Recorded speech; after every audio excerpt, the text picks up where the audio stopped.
बात सच है कि हम लोग एक अच्छे दौर से नहीं गुजर रहे हैं। कोरोना वायरस से हमारा देश ही नहीं पूरी दुनिया प्रभावित है और सबसे ज्यादा प्रभावित है हमारे डेली वेज वर्कर्स, जो देश के अलग अलग कोने से आते हैं रोजगार के लिए, ताकि वो अपना और अपने परिवार का पेट पाल सके। गिव इंडिया, एक्शन एड और हेलो लाया है मैं भी कोविड वॉरियर, एक इनिशिएटिव जिसमें हम सब साथ आए और कोविड-19 से लड़े। So join the cause and support our daily wage workers. जय हिंद।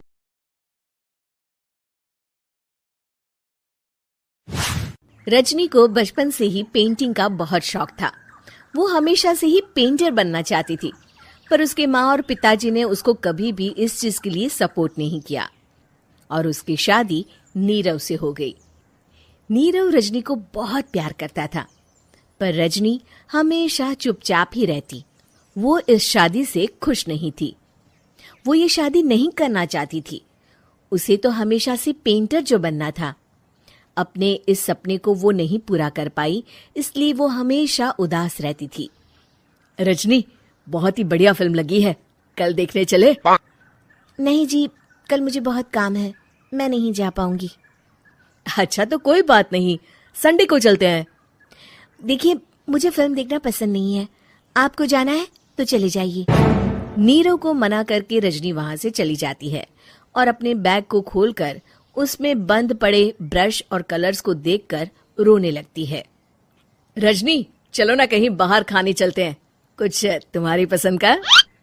जी, मुझे नहीं जाना, मेरी तबीयत ठीक नहीं है। रजनी वहां से चली जाती है। नीरव को समझ नहीं आता कि रजनी उससे इतना दूर क्यों रहती है। वो जब भी उसके साथ वक्त बिताना चाहता है, रजनी कोई ना कोई बहाना बना देती है। एक दिन घर पर कोई नहीं था। रजनी घर का सारा काम जल्दी से खत्म कर लेती है। घर पर अकेले होने के कारण वो सोचती है कि वो आज पेंटिंग करेगी। वो अपने कमरे में जाकर पेंट ब्रशेस और कलर्स निकालकर जैसे ही कलर मिक्स कर रही होती है कि दरवाजे पर बेल बज जाती है। अब कौन आ गया इस वक्त? इतनी मुश्किल से तो मुझे पेंट करने का मौका मिला है। रजनी दरवाजा खोलती है तो उसकी सास अपनी सहेलियों के साथ खड़ी होती है और सब घर के अंदर आ जाते हैं। अरे बहू, सबको शरबत बनाकर पिला दे, बाहर तो बड़ी गर्मी है। उफ। जी। रजनी पेंट ना कर पाने से उदास हो जाती है। उसे गुस्सा भी आ रहा होता है कि उसने इस शादी के लिए हाँ क्यों कह दी। वो रसोई में जा रही होती है कि उसकी सास उसे रोकती है। बहू, सबके खाने का भी इंतजाम कर लेना, आज का लंच तो ये सब यहीं करेगी। हाँ। रजनी बिना कुछ कहे रसोई में चली जाती है। सबके लिए खाना बनाती है। सब खाना खाते हैं और रजनी घड़ी देखती है कि ये सब कब जाएंगे ताकि वो अपनी पेंटिंग कर सके। जब शाम होती है तब सब चले जाते हैं अपने घर। अरे बहू, सब तेरे खाने की तो बहुत तारीफ कर रहे थे, सबको बहुत अच्छा लगा खाना।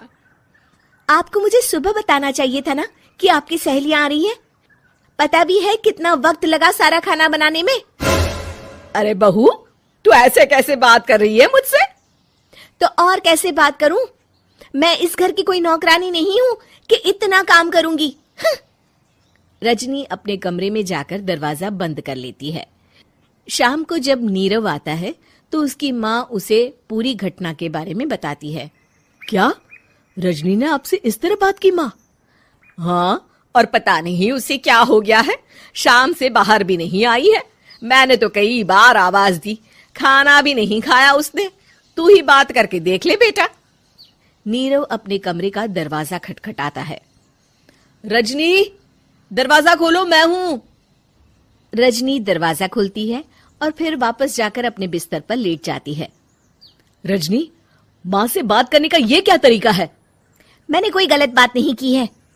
अरे तुम क्यों ऐसे बर्ताव कर रही हो सबके साथ? क्या तुम इस शादी से खुश नहीं हो? रजनी कुछ नहीं बोलती। अरे बताओ मुझे रजनी, क्या ये शादी तुम्हारी मर्जी के खिलाफ हुई है? हाँ, मैं ये शादी कभी नहीं करना चाहती थी। तुमसे क्या, मैं किसी से भी शादी नहीं करना चाहती थी। रजनी रोने लगती है।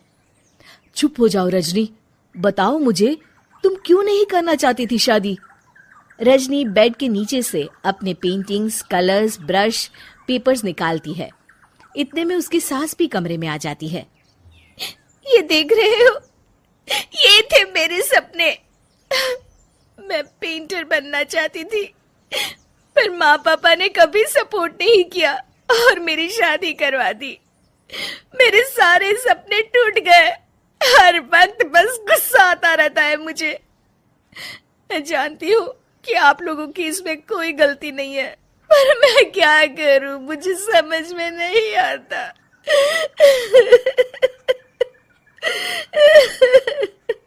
रजनी फूट फूट कर रोने लगती है। मुझे माफ कर दीजिए, आप दोनों के साथ मैं बहुत बुरा बर्ताव कर रही हूँ।